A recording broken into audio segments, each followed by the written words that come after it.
رب اشرح لي صدري ويسر لي أمري واحلل عقدة من لساني يفقهوا قولي يا ربي بالمصطفى بلغ مقاصدنا واغفر لنا ما مضى يا واسع الحرم.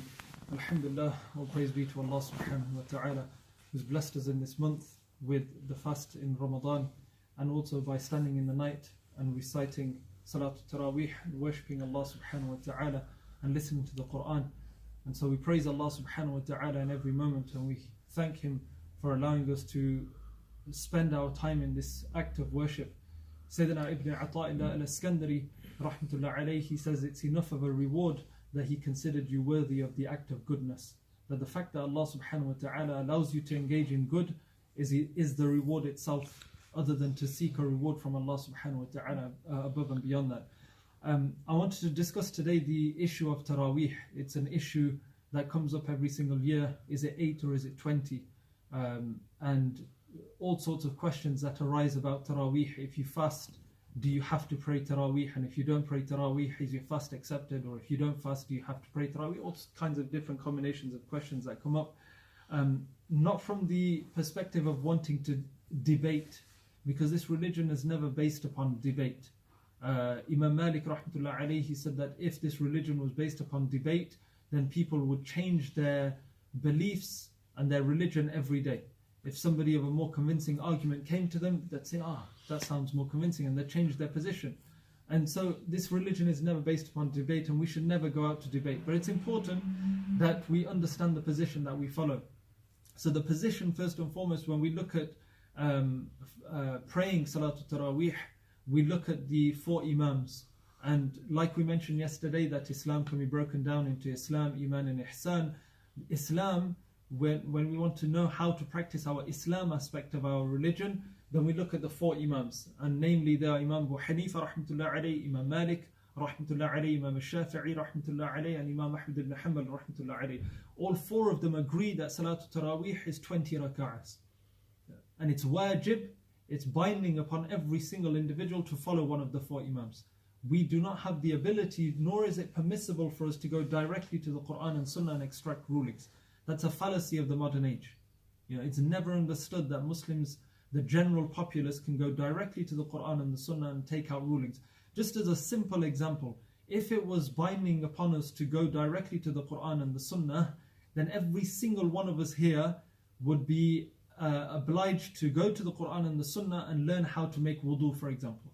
And every issue that we come across within our worship of Allah subhanahu wa ta'ala, just that issue of how to make wudu would take you a lifetime. You'd have to go through the Quran, understand the Quran with all the different narrations, the understanding of, just understanding Arabic first and foremost to access the Quran it took Imam Shafi'i 25 years. How many years will it take us? So just on that issue, so we cannot go. So when we look at the 4 Imams, what do they say? All 4 of them say 20 rak'ahs. There's not a single one that says 8. And it's unfortunately a modern position that you pray 8 rak'ahs.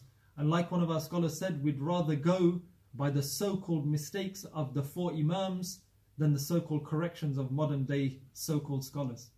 We'd rather go by their so-called mistakes. They're closer to the time of the Prophet ﷺ. Another beautiful point that Mufti Akmal Hafidhullah mentions, if we look at the Quran, it's broken down into ruku'us.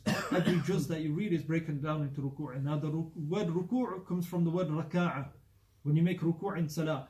And the reason why we have those ruku'us is because they mark the positions in the Quran where the Sahaba used to make ruku' in Salatul Taraweeh.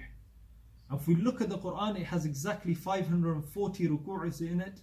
The Sahaba used to finish the Quran in Ramadan on the 27th night.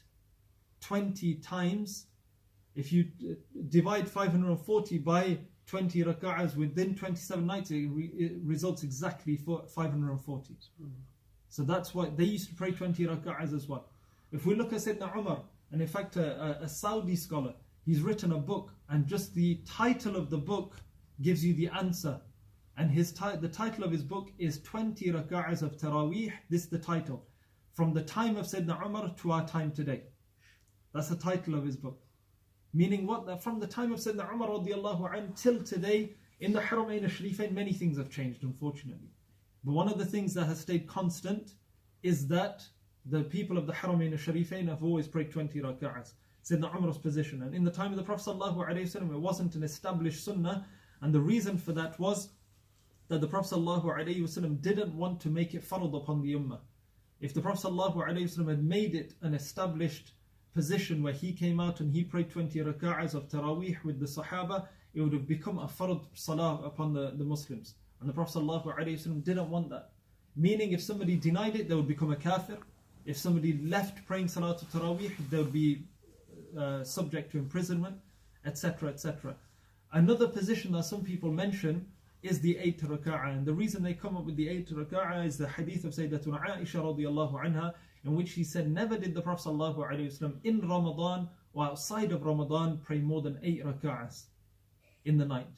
Now, some people believe that that's referring to Salatul Taraweeh, but even you and I, even without Arabic, we understand that that cannot be relating to Salatul Taraweeh, because she says, never did he pray in Ramadan or outside of Ramadan. Now, you don't pray Taraweeh outside of Ramadan.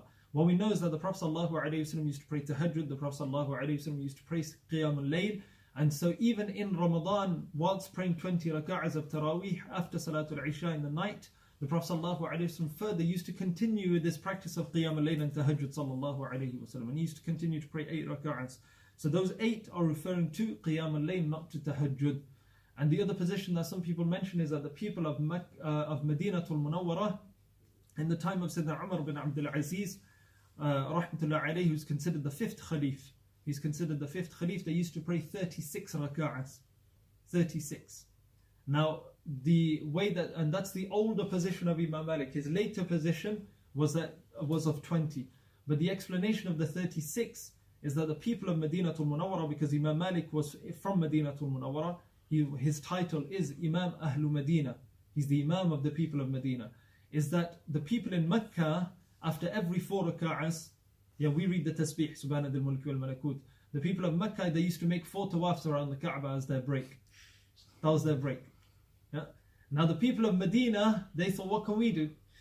We want to compete with them. We want to do something to equal what they do. Instead of 4 tawafs, they can't do tawaf. They used to pray 4 raka'ahs of nafal in between. Yeah? So the people of Mecca used to make 4 tawafs around the Kaaba.